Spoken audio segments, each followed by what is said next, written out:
Revelation chapter 18. Revelation chapter 18.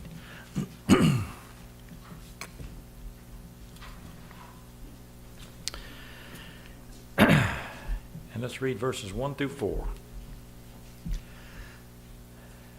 And after these things, I saw another angel come down from heaven, having great power, and the earth was lightened with his glory. And he cried mightily with a strong voice, saying, Babylon the great is fallen, and is become the habitation of devils, and the hold of every foul spirit, and a cage of every unclean and hateful bird. For all nations have drunk of the wine of the wrath of her fornication, and the kings of the earth have committed fornication with her, and the merchants of the earth are waxed rich through the abundance of her delicacies. And I heard another voice come from heaven. Come out of her, my people, that you be not partakers of her sins, and that you receive not of her plagues. That's what I want to concentrate on this afternoon. But let me share a little account with you first. He was almost 600 years old, and he had been crying aloud a solemn warning of a worldwide flood that was soon to come. And this preaching had been going on now for over 119 years. But one day there was a man in the crowd who had heard of this preacher of doom, but this was the first time that he was ever able to come and see him and hear him in person. This new visitor to the pulpit of Noah had come prepared to offer his rebuttals to Noah's fanatical, absurd assertions. Now, this young man was a Sabbath keeper, and he was well aware of the points of the faith. He had received a fine Christian education. However, he had real concern for the reputation of God's church among unbelievers. He was embarrassed with Noah's fanaticism. But he was embarrassed with Noah's fanaticism, a young man that had come to hear the preaching of this 600-year-old man who had been preaching these fanatical things about an oncoming flood, and it was embarrassing the church. But this lunatic fringe was causing disrepute among unbelievers. And in this age of more enlightenment, Noah's message lacked validity. Why, men of experience, men of great scientific knowledge, men who had received elevated degrees and expertise in these matters, men who were revered theologians, were concerned that Noah was taking God's message of the Bible far too literal. He was unscholarly in his approach to God's Word. They thought this man should restrict his preaching to simpler matters that would relate to areas of his own limited knowledge, and leave the deeper, more intelligent matters to the scholarly theologians. However, something happened this day as this young man was listening to Noah, and he was surprised to hear no proclamation of an oncoming flood. He was disappointed that Noah did not give him opportunity to challenge him on his well-known fanaticism concerning the oncoming flood. And he had well prepared his unanswerable questions. Actually, he became well pleased when he heard Noah preach only those truths that would be fully acceptable. Truths such as God's love and his great sacrifice for this world. This young man could not fault a single word that he heard from Noah this day. There was not a hint of fanaticism. Why, even the atheists in the crowd were silenced for once. Finally, the young man said to himself, I can't let this go without exercising my expertise in some kind of way. So he spoke up and he asked Noah, he said, you mentioned nothing of the forthcoming flood. What is the present status of the flood in your thinking? Well, Noah responded and he said, I have preached the message for over 119 years now, and I firmly believe that it's a message that was relevant to the last century. But times have changed, and as God's servant, I must keep pace with the issues that are relevant to society and the needs today. You see, when focusing on the coming flood, I was answering questions that no one was asking. I began to realize that there were many other more pressing issues that demanded answers today. I mean, homes and families are in disarray, as I'm sure you know. I feel well qualified by education and experience to present much-needed marriage enrichment seminars and counseling services, for these people. And I'm sure you're well aware that there are many health challenges that the people are being faced with today. And since the missionary work, the medical missionary work, is the right arm of the message, then I felt that I needed to provide health seminars. We need to meet people where they are, you see. And when you add the administrative duties that all this entails, I'm sure you can see that I am a very busy man. However, let me assure you that my faith in a coming flood, sometime in the distant future, is unshaken. At that time, the message will again become relevant.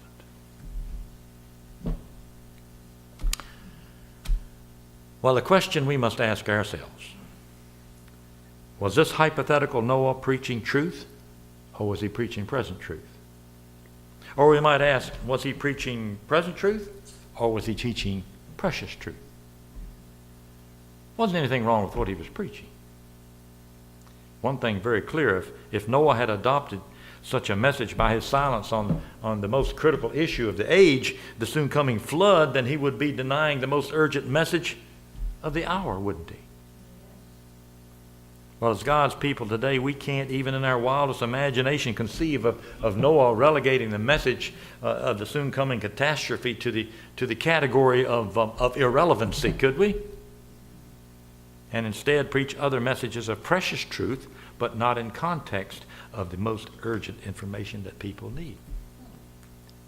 Could it be that we today have lost our vision and are using these avenues as an escape route from preaching the most solemn warning of the three angels' messages that we've been talking about here? Are we forgetting, or are we neglecting to preach a most embarrassing, fanatical warning message that could save a lost soul? I mean, was Noah's message more or less relevant 1 year before the flood?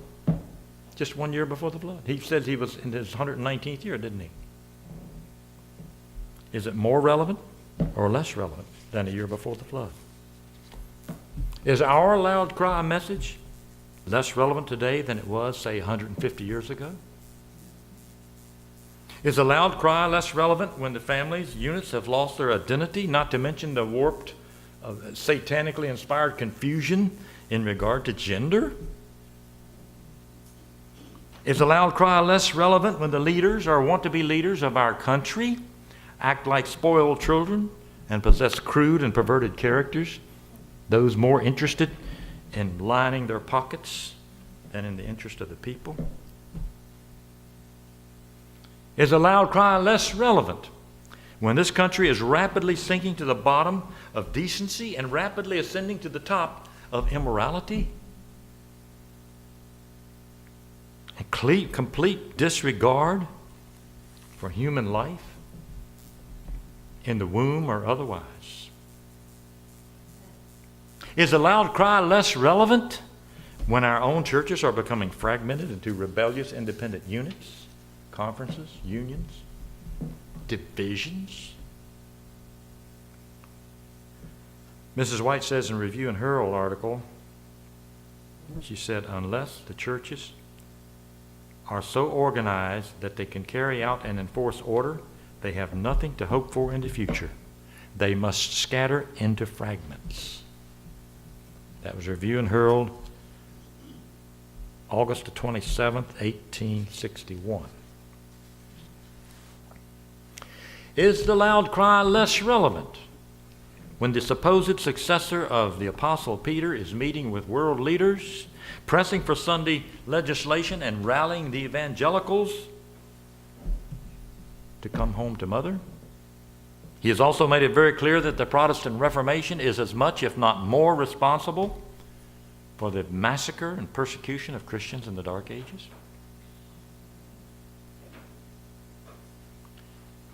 You know, there's another statement from the pen of inspiration that says it is a backsliding church that lessens the distance between itself and the papacy. That's Signs of the Times, February 1894. February 19, 1894. Is the loud cry less relevant when some of our college professors question or outright reject the sanctuary doctrine and disparage the writings of the prophetic messenger of the Adventist church? Is the loud cry less relevant when we're told from periodicals and from pulpits that we cannot have victory over sin? Just don't worry about that. We'll be changed when Jesus comes. In other words, we will not be able to choose not to sin, but somehow we'll be changed without changed lives. In other words, we will have lost our power of choice. There's a very well-known theologian who was asked the question, if Sunday observance is sin. If I would state his name, you'd know right away who I was talking about. Here was his answer to that question. Is Sunday observance sin? He says, sins do not keep us out of heaven. If we have placed our trust in God, we are saved. So Sunday worship is not a sin. We are all sinners, and some are lost sinners. Some of us are saved sinners. Whether we worship on Saturday or Sunday is never a condition of our salvation. What counts is whether we have placed our trust in God. End quote.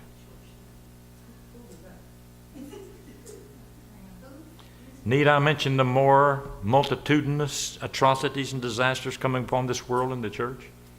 I could give you more quotes like that, but I'm not going to stand up here and do it today. That's just a very small sand of the sea sampling of some of the responses from well-known theologians today. Once again, this charge for God's people to proclaim the loud cry of this fourth angel has never been more urgent than it is today. I think we're all in agreement with that, aren't we? Come with me to 2 Corinthians chapter 6.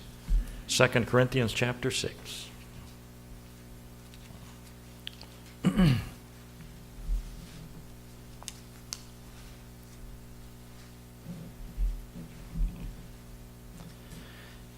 Second Corinthians chapter 6 and verse 17. Wherefore come out from among them. Well, let's start with verse 16. I think I'd be failing you if I didn't give you the context here. Verse 16. What agreement hath the temple of God with idols? For you are the temple of the living God, as God hath said, I will dwell in them and walk in them, and I will be their God, and they shall be my people. Actually, I should go back to 15, shouldn't I? Okay, let's go to 15. We got 14. Okay, let's start with 14. Be ye not unequally yoked together with unbelievers. For what fellowship hath righteousness with unrighteousness, and what communion hath light with darkness? Thank you. And what concord hath Christ with Belial? Or what part hath he that believeth with an infidel? And what agreement hath the temple of God with idols? For ye are the temple of the living God. And as God hath said, I will dwell in them and walk in them. I will be their God, and they shall be my people. Wherefore come out from among them, and be ye separate, saith the Lord, and touch not the unclean thing, and I will receive you. Here we see the call for the honest in heart people of God to come out of the darkness of this world and to proclaim this solemn warning to others. And I think most of us have been in that group. We've been brought out, haven't we? We've been brought out of the darkness of this world, and our challenge is to proclaim the solemn warning to the world. And this challenge is as relevant today as it was to the believers in Corinth. Do you believe that? Throughout the history of this world, God has always had a people who will walk with Him in truth and in uprightness.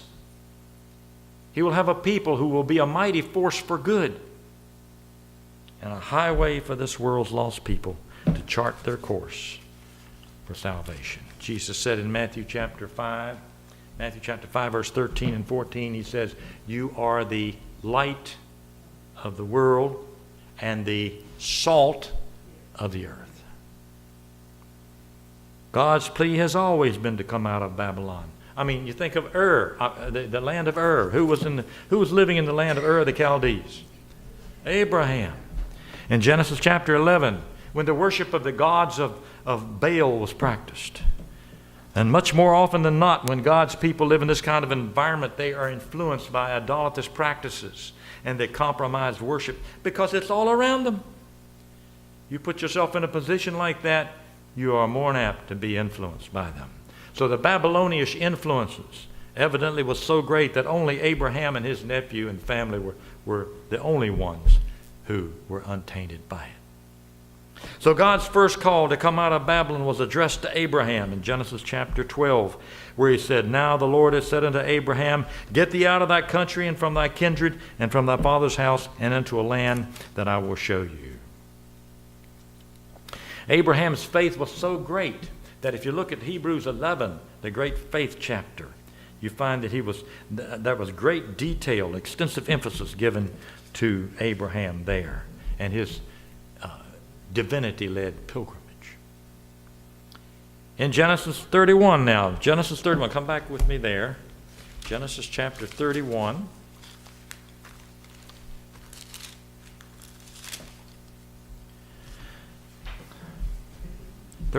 Chapter 31 of Genesis and verse 3. Once again here we see the call to come out of Babylon. This time the call was to Jacob. It says here that the Lord said unto Jacob, "Return into the land of thy fathers and to thy kindred, and I will be with thee." Now here was Jacob. He was in a position where he had the great prospects of becoming rich with Laban. And here, when the world begins to smile upon us today, we must remember, beloved, that this is not our home. Jacob had to face the same thing. And you know, we were talking earlier, somebody was speaking earlier about the elections coming next week. I'm not a politician, and I don't even plan to get into that. But I want to tell you something, folks. We are ambassadors. This is not our country. Our country is elsewhere, isn't it? Our country is heaven. And we're ambassadors here. Ambassadors do not vote in the host country. Did you know that? They can't vote. And I'll tell you something else. You wouldn't see Jesus at the polling booth. You might see him communing with some of the people involved in it, bringing salvation to them. But remember, this is not our home. We're pilgrims here. We're strangers. I mean, people don't understand that. Even folks of our own faith don't understand that when I mention it. I have been tongue-lashed I don't know how many times since this election's coming up because of my stand on that issue. But that's okay. That's okay. I hope something maybe struck a chord somewhere. But you see, the heirs of the heavenly Canaan must never consider themselves home, however strong the enticements are to establish our roots here. The Lord sets them up and takes them down.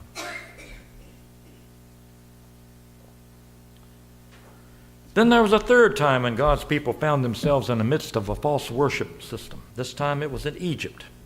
Egypt was only a modification, really, of the Babylonian worship system.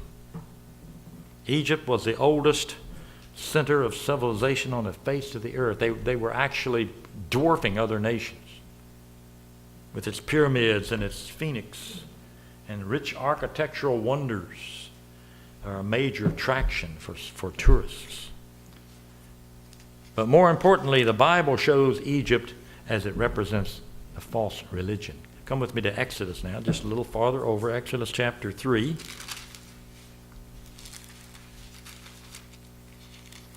Exodus chapter 3 and verse 10. Here we find the call to Moses.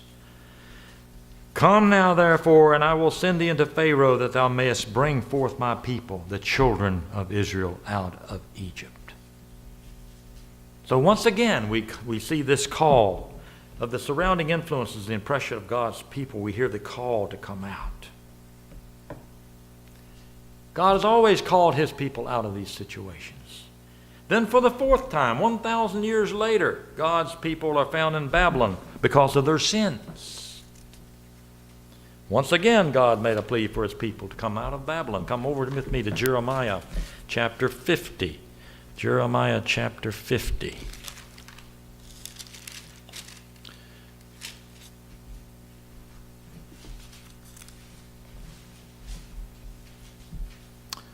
And let's see. My people, okay, let's begin with verse 6. My people hath been lost sheep. Their shepherds have caused them to go astray. Underline that part if you mark your Bible or somehow or another. Their shepherds have caused them to go astray. You know, Jeremiah also speaks woe unto the pastors who scatter their flock too. Yes. Their shepherds have caused them to go astray. They have turned them away on the mountains. They have gone from mountain to hill. They have forgotten their resting place. Then verse 7, all that found them had devoured them, and their adversaries said, we offend not, because they have sinned against the Lord, the habitation of justice, even the Lord, the hope of their fathers. Remove out of the midst of Babylon, and go forth out of the land of the Chaldeans, and be as the he-goats before the flocks. Now, come over to the 51st chapter, chapter 51, and beginning with verse 6. 51, verse 6. Flee out of the midst of Babylon, and deliver every man his soul. Be not cut off in her iniquity, for this is the time of the Lord's vengeance. He will render unto her a recompense.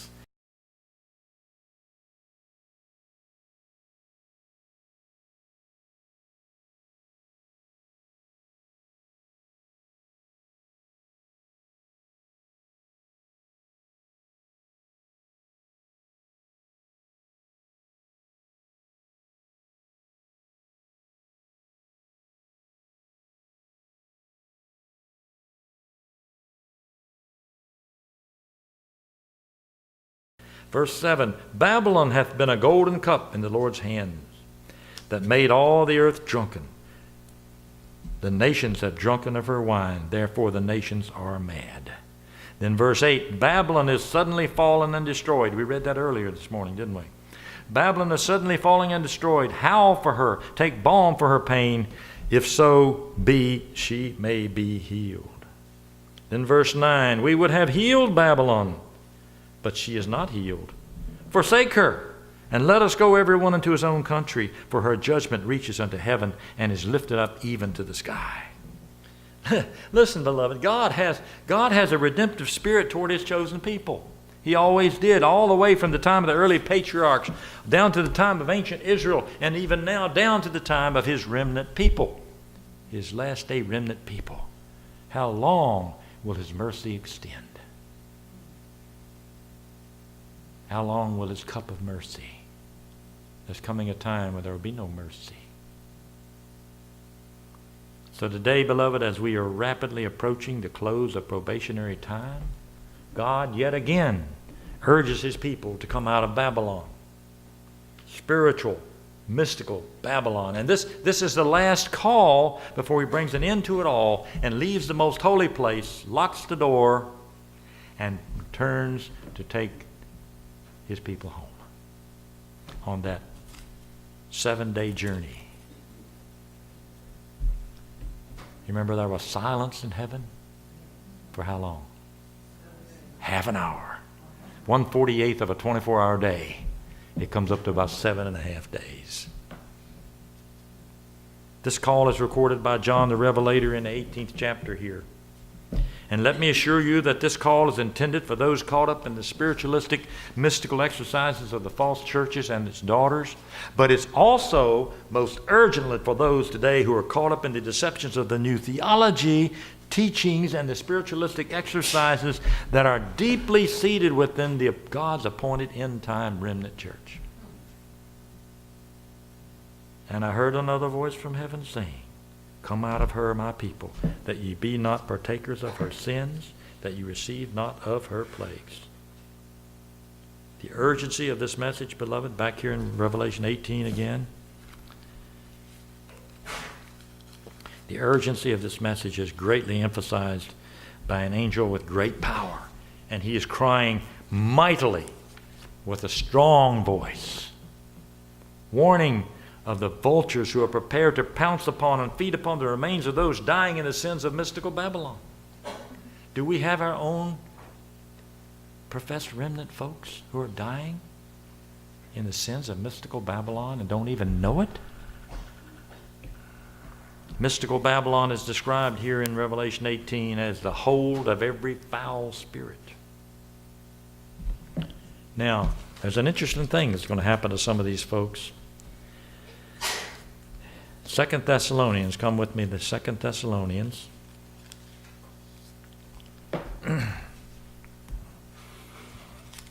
Anybody like to guess where I'm going here in 2 Thessalonians?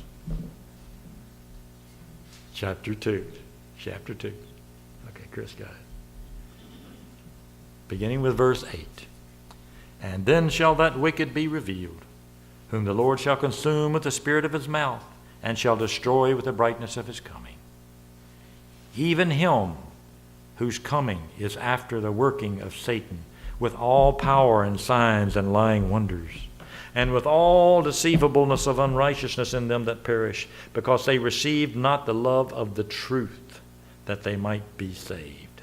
And for this cause, God shall send them strong delusion, that they should believe a lie. God shall send them this delusion, that they might all be damned who believe not the truth, but had pleasure in unrighteousness.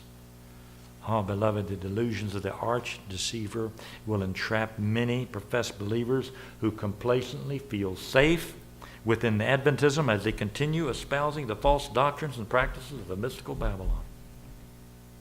They feel safe within the confines of the remnant while exercising the practices of mystical Babylon. Did you hear me?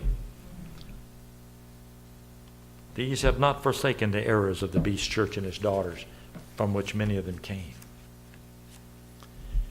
And I'm sorry to have to say this, but it must be said.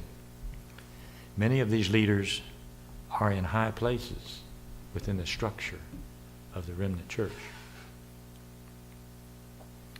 And we must understand something. These are those who have left the true Adventist Bible-based message, both psychologically and spiritually, yet are in control of the structure and its decisions. Are you hearing me? Just as the ancient people of God were infiltrated with a mixed multitude, so it's going to be repeated here at the end of time, is it not? The same thing is happening today. Therefore, the loud cry must reach the hearts and minds of the ranks of those who are at the helm of God's structure, as well as those outside of the church militant. It's no different, except that it's the end time. It's the way it always was with God's church. They always had the mixed multitude, didn't they? But they always had the remnant also. Thank God for that. Now, many will be challenged, many of us will be challenged, whom they label as intolerant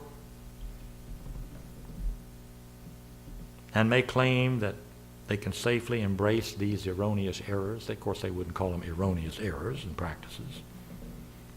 And yet find salvation while teaching others their erroneous views. Beloved, every minister of the everlasting gospel, every sincere believer in the remnant church are to proclaim the loud cry, alarm, to challenge professed Seventh-day Adventists as well as those outside of the fold to leave and forsake the practices of Babylon. Now, I want us to understand something very important here.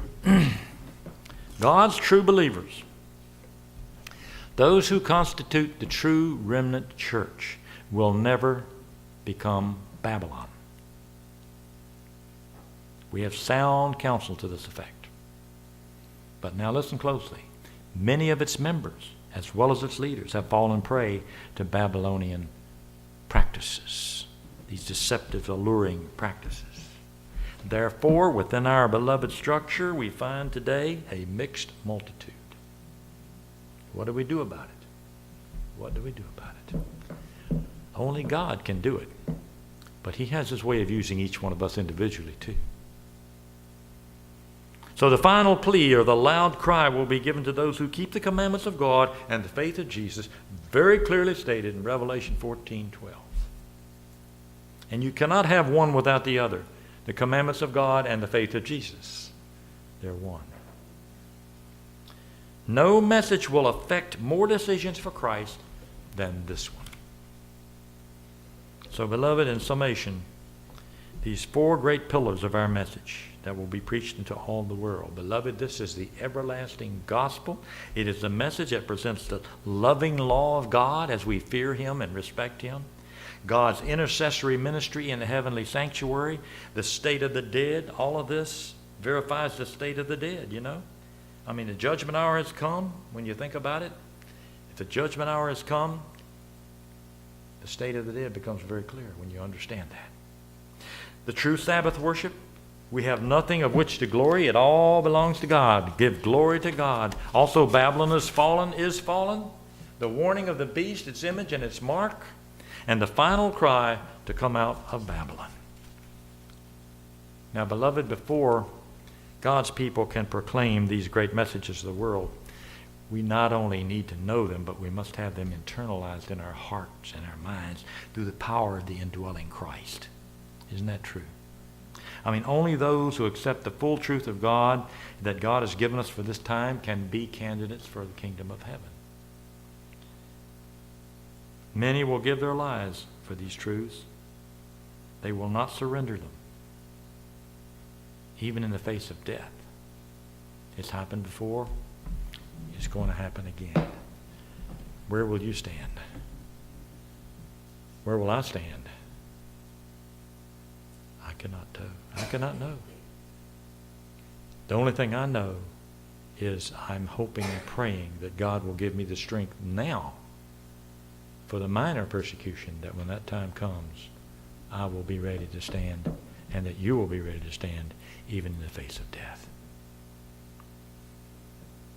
In 2 Chronicles chapter 14, I'd like to read the words of King Asa. Come over with me to 2 Chronicles chapter 14.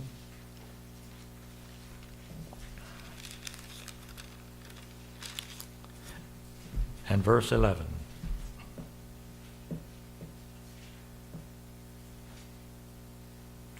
And Asa cried unto the Lord his God, and he said, Lord, it is nothing with thee to help, whether with many or with them that have no power. Help us, O Lord our God, for we rest on thee, and in thy name we go against this multitude. O Lord, thou art our God. Let not man prevail against thee. Beloved, Satan's colleagues far outnumber us.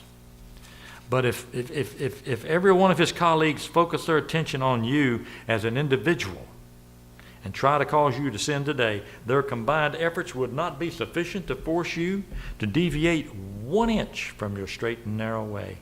Not on the Sabbath issue, but not only on the Sabbath issue, but every other marvelous truth that God has entrusted with you and with me.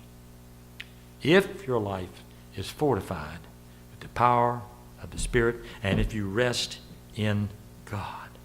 So I challenge you to recognize your weaknesses and call upon the Father to direct you in the battle. Because really, he has won the battle. We still have some minor skirmishes, and that's all a part of it. But he has won the battle. And you can rest in that with peace in your heart and peace in your mind, that what's coming upon us, and I think there's some things coming that's going to be overwhelming. We were told something about that in the spirit of prophecy too, weren't we? Overwhelming surprise. But I don't think it's going to be so overwhelming if we have him indwelling in our heart and giving us the strength to survive.